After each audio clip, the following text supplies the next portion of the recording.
చూస్తే మనకు 14వ తేదీ నాడు ఏం జరగబోతుంది అనేటువంటిది ఒక ఐడియా వస్తుంది కదా. రైట్. వెంకటరెడ్డి గారు మళ్ళీ మాట్లాడతాం మీతో. మనం ఒకసారి రాజకీయ విశ్లేషకులు పాపిరెడ్డి గారు ఉన్నారు, ఆయనతో మాట్లాడదాం. పాపిరెడ్డి గారు నమస్తే సార్. నమస్కారం.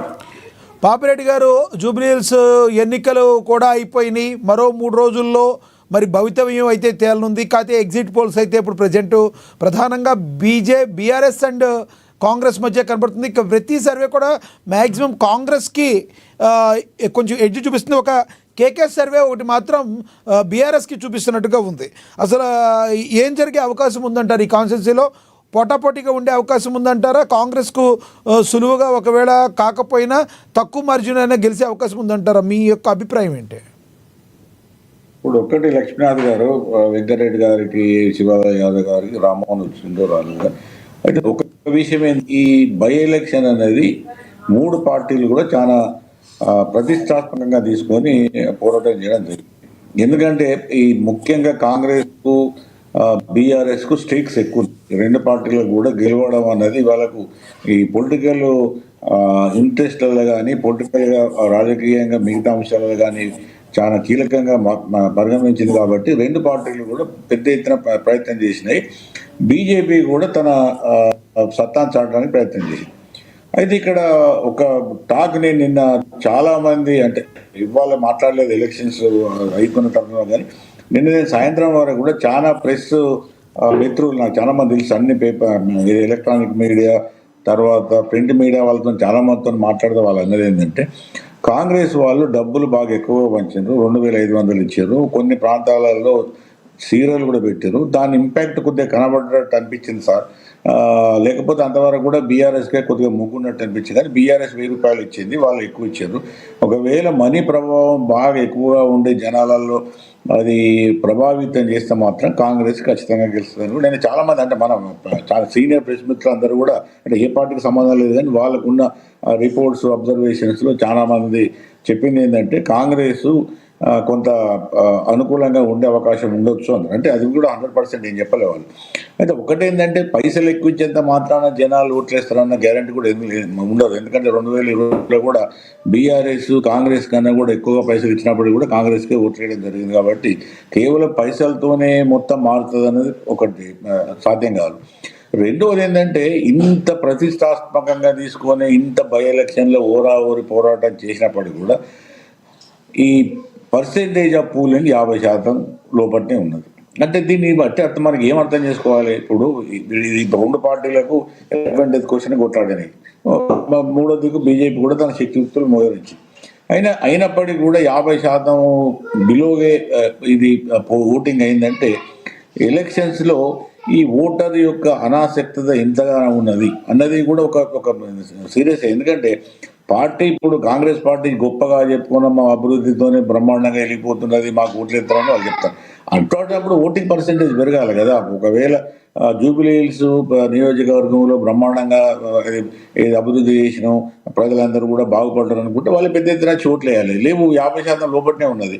అంతకుముందు మామూలు జనరల్ ఎలక్షన్స్ ఎంత ఉన్నది, బై ఎలక్షన్స్ ఎప్పుడైనా ఎక్కువ ఉండాలి. ఇంత ఓరావరి పోరాటం చేసిన ఈ ఎలక్షన్లో కూడా 50% కన్నా బిలో ఉన్నదంటే ఒక విషయం మాత్రం అర్థమవుతున్నది ఏంటంటే, ఓటర్స్ యొక్క అనాసక్తి అన్ని పార్టీల మీద కూడా ఉన్నది. ఏ పార్టీకి గెలిస్తే ఉన్నది, ఎవరైనా అంతే. 2023లో బీఆర్ఎస్ అది ఓడిపోవాలని అనేక రకాల వర్గాల శక్తులు కాంగ్రెస్ సపోర్ట్ చేస్తే, ఈ 2 నెలల కాంగ్రెస్ చూస్తే ఉన్నది అది అంతే ఉన్నది. కాబట్టి పెద్దగా జనాలకు ఏమవుతున్నదంటే, ఒక విషయం లక్ష్మీనాథ్ గారు, జనాలు ఇప్పుడు ఒక ప్రజాస్వామ్యంలో ఈ ఓటింగ్ ఈ లెవెల్లో తగ్గిపోతున్నది. ఒక పెద్ద అభివృద్ధి చెందిన ప్రాంతము, ఒక మెట్రోపాలిటన్ సిటీలో ఇంపార్టెంట్ ఏరియాలు ఈ విధమైన ఓటింగ్ అన్నది ఒకటి కూడా మనం ఆలోచించుకోవాలి. రెండోది ఏంటంటే, ఈ ఎగ్జిట్ పోల్స్లో కూడా నాకు ఇంకోటి ఏమనిపిస్తున్నదంటే, ఈ చాలా మట్టుకు ఈ సరిగ్గా చెప్పడం లేదు ఓటర్స్. ఎందుకంటే ఎందుకు వచ్చిన ఈ ప్రాబ్లం మేము చెప్పి ఎందుకు అనవసరంగా ఇది మనం ఎందుకు ఇరుక్కోవాలి, ఎందుకు టార్గెట్ కావాలని. ఎందుకంటే ఇవన్నీ కూడా ఉన్నాయి కాబట్టి ఈ ఎగ్జిట్ పూల్స్లో కూడా 5-6% అటు ఇటు కొంత అడుగుతూ అయినా అవకాశం ఉంటుంది. కానీ ఒకటేంటంటే, ఇప్పుడు నిన్నటి నుంచి నాకు ఆ ప్రెస్ మిత్రులు చెప్పింది ఏంటంటే కాంగ్రెస్ కొద్దిగా మొగ్గున్నట్టు కనబడ్డారు సార్, ఎందుకంటే పైసలు వాళ్ళు బాగా పంచారు, ఆ పైసలకి ఇంపాక్ట్ కనబడుతున్నది ఎస్ అన్నారు. ఒకటి అదే పాపిరెడ్డి గారు, ఈ నిజాం ఈ పైసలు పంచడం అనేది తెలంగాణలో అంత ఏపీతో పోల్చుకుంటే తెలుగు రాష్ట్రాల్లో అంత ఇంపాక్ట్ అనేది ఉండకపోవచ్చు మీరు అన్నట్టు. ఎందుకంటే ఏపీలో మెజారిటీ పర్సెంట్ ఇలా డబ్బులు పంచడం అనేది కొంచెం ఎక్కువగా చూస్తూ ఉంటాం, కానీ తెలంగాణలో అంత ఇంపాక్ట్ ఉండకపోవచ్చు అంటారా? ఇప్పుడు ఒకటేంటంటే ఈ జూబ్లీ హిల్స్లో బస్తీలు ఎక్కువగా ఉన్నాయి, బస్తీలలో సామాన్య జనాలు ఎక్కువగా ఉన్నారు. ఇప్పుడు జూబ్లీ హిల్స్ ఎంత చాలా అడ్వాన్స్డ్, హైయెస్ట్, చాలా గొప్ప అభివృద్ధి చెందిన ప్రాంతం అని చెప్పుకున్న జూబ్లీ హిల్స్ ఈ ఎమ్మెల్యే కాన్స్టిట్యున్సీ పరిధిలో ఉన్న బస్తీలు అనుకుంటే హైదరాబాద్లో చాలా ఏరియాలో లేవు, పెద్ద ఎత్తున బస్తీలు ఉన్నాయి అక్కడ. ఆ బస్తీలలో కూడా చాలా మంది కార్మికులు కానీ మామూలు జనాలు కానీ ఉంటారు కాబట్టి ఒకవేళ డబ్బుల ప్రభావం ఉండొచ్చు. ఎందుకంటే ఇప్పుడు ఇవాళ మొత్తం మీద ఉండకపోవచ్చు, కానీ కొంతమేర కన్నా ఇప్పుడు నిన్న రిపోర్ట్స్ అక్కడక్కడ పేపర్లు వచ్చింది 80% వరకు 80% ఓటర్స్ పైసలు పంచినాయి. అంటే నీకు ఏ లెవెల్లో పోయింది అంటే పెద్ద ఎత్తున పంచినారు డబ్బులు 80% వరకు. ఇప్పుడు టీఆర్ఎస్ తక్కువ పంచింది, కాంగ్రెస్ ఎక్కువ పంచింది, బీజేపీ ఇవ్వలేదు. అయితే ఇప్పుడు జరుగుతున్నది ఏంటంటే దీనిలో ఈ మార్జినల్ ఓట్స్ ఏవైతే ఉంటాయో, ఇప్పుడు మొత్తం ఓట్ల మీద ఒక 4-5 వేలు అటు ఇటు ఈ ఓట్ అంటే ఈ మనీతోని కొంత ఇన్ఫ్లుయెన్స్ అయ్యి చీరలు కూడా పెట్టాను అనేది కూడా ఓపెన్ గా రిపోర్ట్ వస్తున్నది. కాబట్టి కొంత ఇన్ఫ్లుయెన్స్ అయితే కొంత కాంగ్రెస్ కూడా మూకు ఉంటుంది. లేదు అంటే ఒకవేళ సైలెంట్ ఓటు పడ్డది అనుకుంటే అది అటు బీజేపీకి ఎంత పడ్డది అనేది ఒక సమస్య. బీజేపీకి ఒకవేళ ఈ 2-3 రోజుల ఓటింగ్ పర్సెంటేజ్ పెరిగితే ఆ పెరిగిన ఓటింగ్ పర్సెంటేజ్ కాంగ్రెస్ దెబ్బతీస్తుందా, బీజేపీని ఏది కాంగ్రెస్ దెబ్బతీస్తుందా, లేకపోతే బీఆర్ఎస్ లేదా టీఆర్ఎస్ దెబ్బతీస్తుందా, అదొక అంశం ఉంటుంది.